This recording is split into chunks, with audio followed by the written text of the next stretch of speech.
I don't know about you guys, but I've already decided that I'm winning every single one of my fantasy football matchups in week 3. We're doing it, you're doing it, and we're going to talk about 10 players who I think go crazy, go off in week 3 of fantasy football.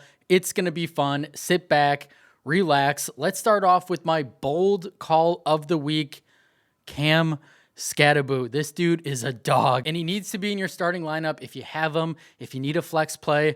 I think he has a big week, even in a tough matchup against Kansas City. Let's talk about it. All right, at this point, he's the Giants' RB1. Like Tyrone Tracy, you can just cut him because Skattebo is the guy in the backfield. And we saw the takeover in week 2, 51% snap share, 55% of the rush attempts, 42% routes run, 100% of the snaps inside the 5-yard line.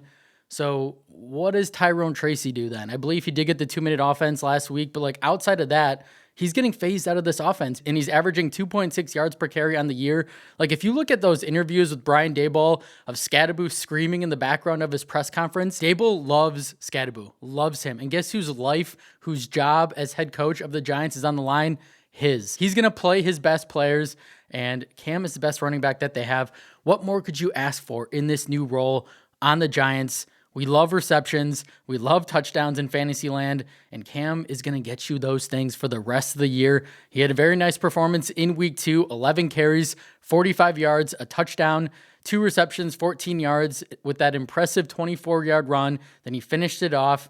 13.9 fantasy points, second highest rushing grade among all running backs in week 2 at 82.8%. Like, I just feel like when Skattebo is in your lineup, your team just has some swagger. He brings that swagger. That's not analysis, right? But it's fun. Fantasy's supposed to be fun. Cam is a fun player. And yeah, it's a tough matchup on Sunday night against Kansas City, one of the best run defenses in the league right now, but I do think Skattebo finds the end zone in this one.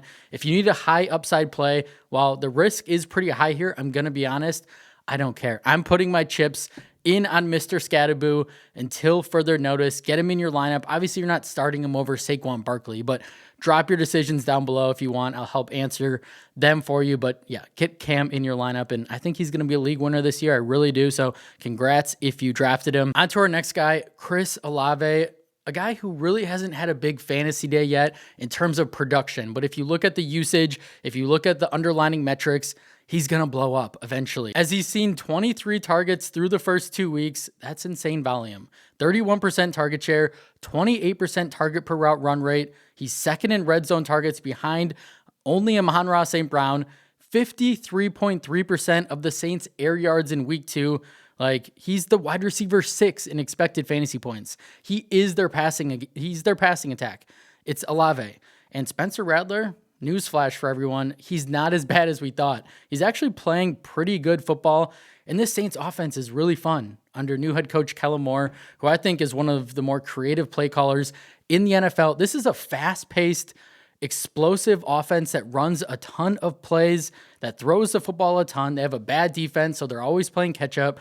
Like, Rattler ranks 4th in dropbacks right now in the NFL, and Moore is using Olave in creative ways that we've never seen before. They're putting him in the slot. They're putting him all over the formation. 40% of his routes have been from inside. Like, big days are ahead for Olave.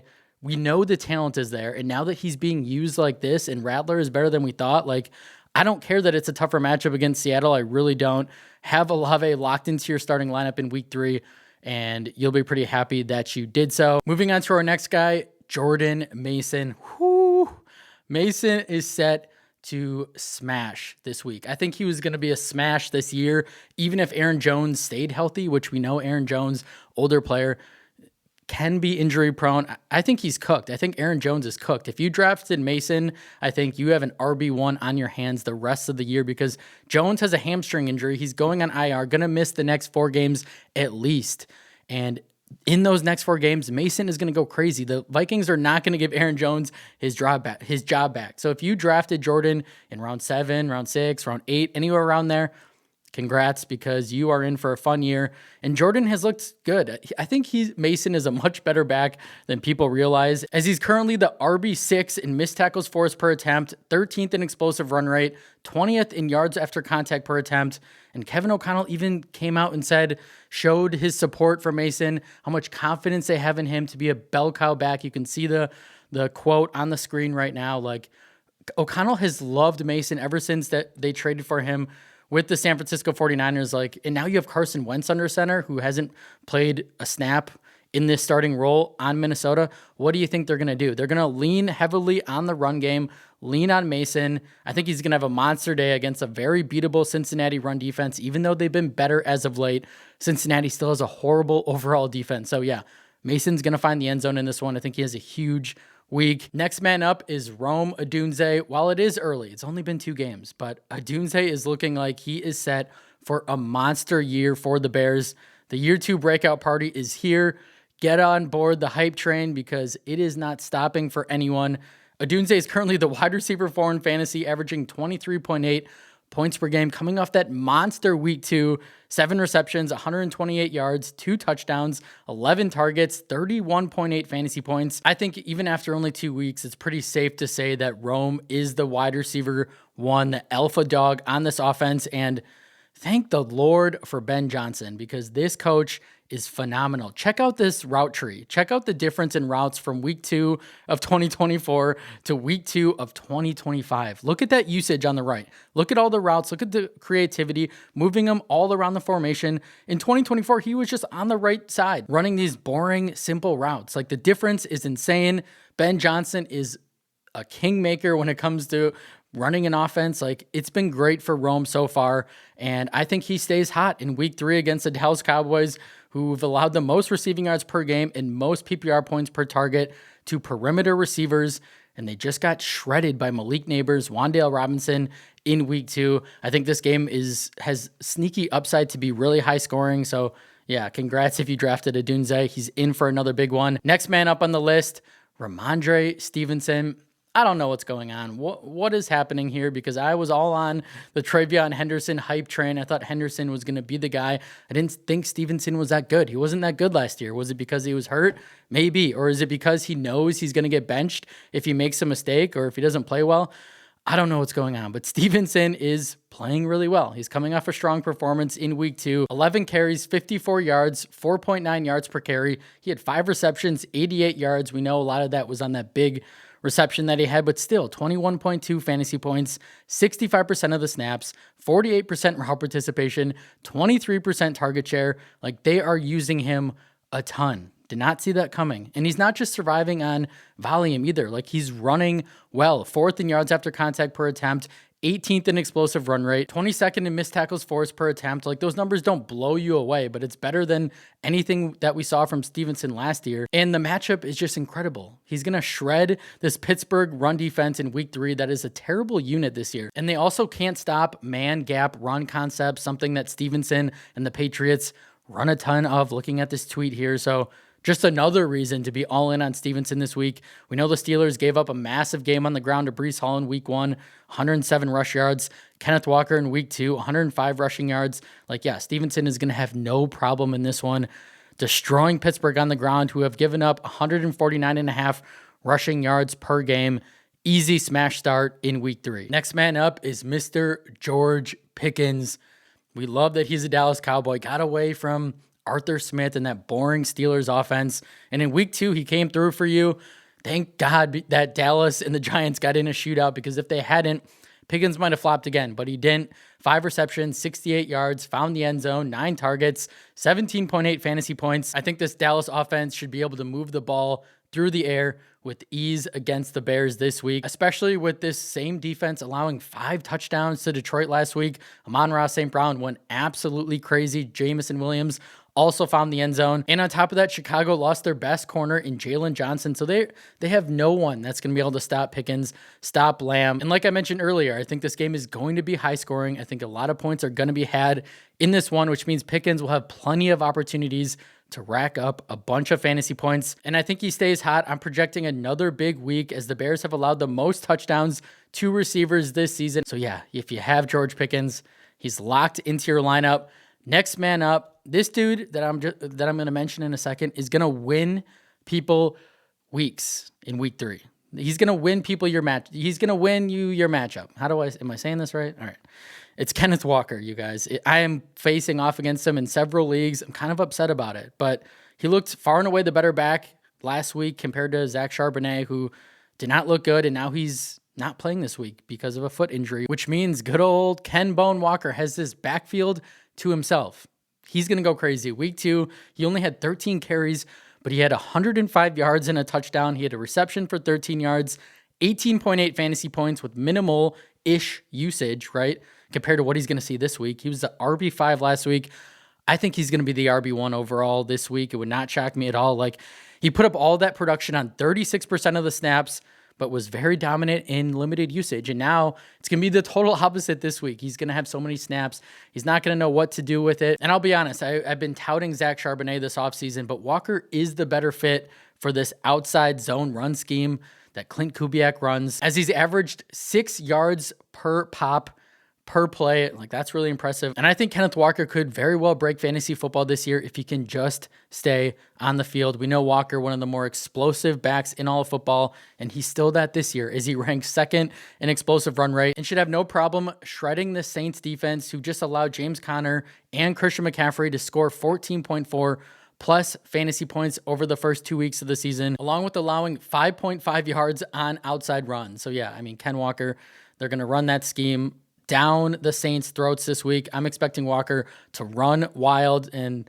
I'm sorry if you are playing against him this week like I am, because it's going to be a long week. All right, next man up on this list, J.K. Dobbins. I'm really confused, right? Same thing with Ramondre Stevenson. I thought Travion Henderson was going to be the guy in this backfield. I thought R.J. Harvey was going to be the guy for the Broncos. And yeah, rookies do take time to emerge. They still can. But right now, it's the Dobbins show, and he is looking pretty good. 4.6 yards per carry. He's the RB14 on the year, averaging 15.2 fantasy points per game. And he's seeing a nice role in this offense, averaging 16.5 touches per game, along with 76.5 total yards per game. He has 139 rushing yards on the year, which ranks 11th right now among running backs. And he's been dominating all of their rush attempts as well. So why would you not want to start the workhorse back on a pretty good offense that has a really good offensive line, which we'll talk about in a second? But Dobbins has surprisingly looked really good so far. We kind of saw this from him last year. I don't want to jinx it, but he came out the gates on fire for the Chargers, and then he kind of cooled off. Hopefully he doesn't. Hopefully he stays hot, but you got to ride the hot hand while it lasts. And he ranks 5th in explosive run rate and has a revenge game on tap against his former team, the LA Chargers. And it does help Dobbins that this Denver offensive line is one of the best run blocking units in all of football right now, as they are generating the 4th best yards before contact per attempt, meaning Dobbins doesn't get touched, right, for X amount of yards, and then he's making plays after that. But when you have a dominant offensive line on a good offense, good things are going to happen. And I think the Chargers are very beatable on the ground. Dobbins is going to rack up 100 total yards in this one and find the end zone. Moving on to our next guy, Emeka Egbuka. Now, this is assuming Emeka plays. We really hope he plays, because this would be a smash start. We know he's dealing with an injury. He only got in one practice, so if he doesn't play, he's on your bench. But I wanted to talk about him because if he is active, he should go off. And he's looking like one of the biggest steals in all of fantasy football right now, averaging 18.3 fantasy points per game, 3 touchdowns in his first 2 games. Hasn't seen a ton of volume, right? Hasn't seen a ton of yards, but he's finding the end zone. It will be interesting to see how these targets are dispersed between Evans, Emeka, and Chris Godwin once he returns. But for right now, Emeka should continue to ball out, especially this week with Mike Evans likely getting shadowed by Sauce Gardner, which means that Emeka is going to be Baker Mayfield's target in this one out of the slot, where he runs 40% of his routes. And the Jets have allowed the most yards to slot receivers through the first 2 weeks. If Egbuka is active, you're starting him, because this is a smash spot. Like I said, with Evans being guarded by Sauce Gardner, likely going to have a hard time there. They're going to have to throw the football potentially. They're going to potentially have to put up points with Tyrod Taylor and the Jets and company. We'll see if that offense can generate points. But regardless, I think Emeka is in for another big game. He could see a lot of volume in this one as well. And it would not shock me at all if he had 5+ catches, over 100 yards, and found the end zone once again. All right, last guy on this list. We started with the bold take. Let's end with another bold take. I think you should be starting Bayshul Tootin in week 3, who's looked really good in his new role with Tank Bigsby no longer on the roster. He saw 25% of the snaps last week and put up numbers. 8 carries, 42 yards, 5.3 yards per carry, 2 receptions, 32 yards, and that beautiful receiving touchdown, 15.4 fantasy points, RB17 in fantasy, and he was barely on the football field. This is what it's all about. If he continues to see more usage, which he's going to, I know Travis Etienne is the number 1 back. Travis Etienne is still going to see a big workload, but Liam Cohen, this offense can support 2 fantasy relevant running backs. We saw it last year with Bucky Irving and Rachaad White. I personally think Travis Etienne is Rachaad White and Bayshul Tootin is Bucky Irving, but we shall see. One thing I do know, Tootin is really good. He's a better all-around running back, in my opinion, already than Etienne. He's Liam Cohen's guy, and he's going to see a bigger workload as the weeks go on. He's not going to stay at 25% snap share. I can tell you that. This is an explosive player, 4.3 speed.